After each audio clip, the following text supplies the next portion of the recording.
Now let's learn the prefixed verb imtis and its related prefixed forms. These first four verbs are for basic learners, for learners of basic Lithuanian, and these others are for more intermediate learners, or just for you to see, to know.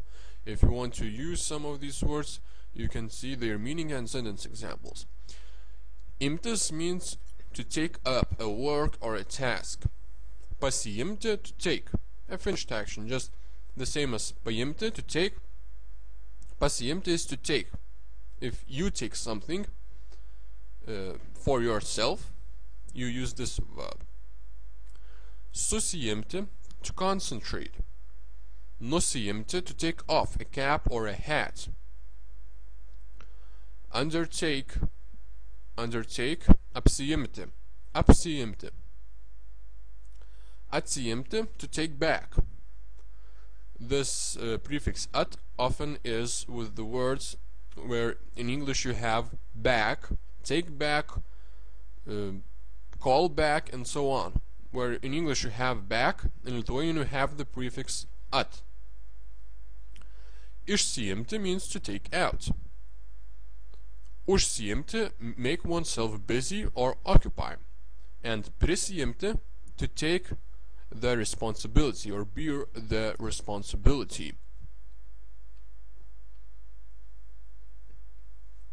Now, a note about stress is that in all of these verbs, in all of these prefixed verbs, the stress will be on the reflexive particle si. Pasiimti, in the infinitive not. In the infinitive the stress is on the root, but in the second basic verb form, pasiima, susiima, nusiima, apsiima, atsiima.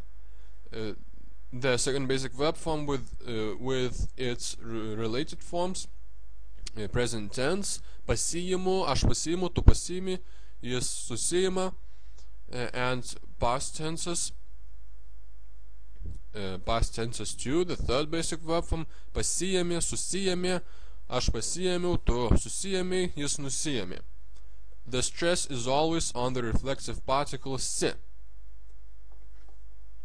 And of course, this verb that has no prefix will have its stress on the root, Now let's see sentence examples. Pasiimk savo telefoną. Take your phone. Pasiimk savo telefoną. What's the difference between pasiimk savo telefoną and paimk savo telefoną? With the pronoun, the reflexive pronoun savo, which means your, in this case, because it's imperative, the second person of imperative, pasiimk savo telefoną, means you should take your phone.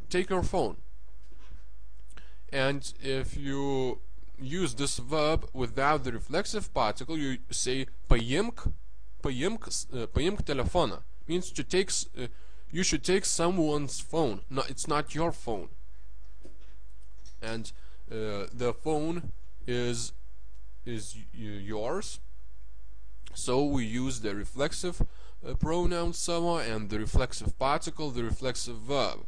And if you want to say take someone else's phone, you say take the phone, you would say paimk telefoną, and when you should take your phone, then you should use the reflexive verb, pasiimk savo telefoną, take your phone. Next sentence. Susiimk, concentrate. It is needed to start to work. Reikia pradėti dirbti. Concentrate. It is needed or we need to start working. Susiimk, reikia pradėti dirbti. Susiimk, reikia pradėti dirbti. Susiimti means to concentrate, and often, a verb that is used often, good for basic learners. Next. In the church, bažnyčioje, reikėtų nusiimti. It is needed or we should take off. Kepures, hats, or caps. Caps. In the church it is needed, or we should take off caps. We should take off caps in the church.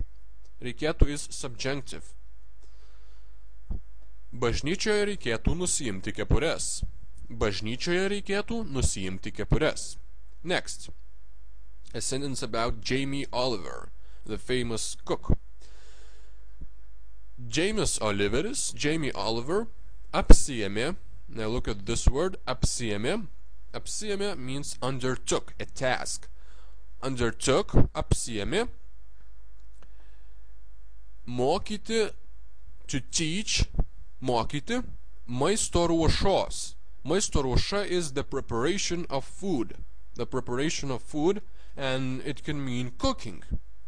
The preparation of food or cooking. So Jamie Oliver undertook teaching, mokyti, food preparation or cooking, the poor, ir vargšus, even the poor people in this context. Vargšas is a poor man. So this sentence means Jamie Oliver undertook teaching cooking the poor too, or also. Ir in this case means also or to.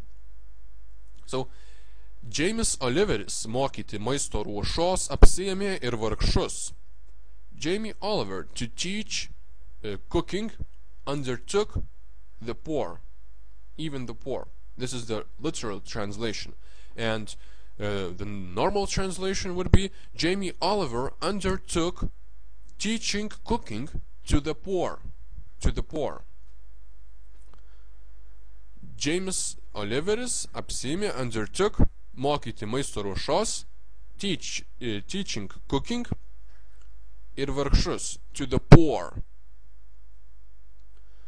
James Oliveris mokyti maisto ruošos apsiėmė ir vargšus. James Oliveris mokyti maisto ruošos apsiėmė ir vargšus. Jamie Oliver undertook the task to teach cooking the poor, to the poor. Teach cooking to the poor. This is the sentence from a real Lithuanian newspaper or news site. I don't remember. Next sentence. The winner of the lottery, loterijos laimėtojas, laimėtojas is the winner. The winner of the lottery took his prize, atsiėmė savo prizą. A car, automobilį. The winner of the lottery took his prize, a car. Loterijos laimėtojas atsiėmė savo prizą, automobilį. Loterijos laimėtojas atsiėmė savo prizą, automobilį. Atsiimti means to take back, and it can also be used with the word prizas. Prizas is a prize. And atsiimti prizą, to take the prize. Next. Please take out, prašome išsiimti, all metal objects, all metal things, visus metalinius daiktus. Prašome means we ask, or please, in a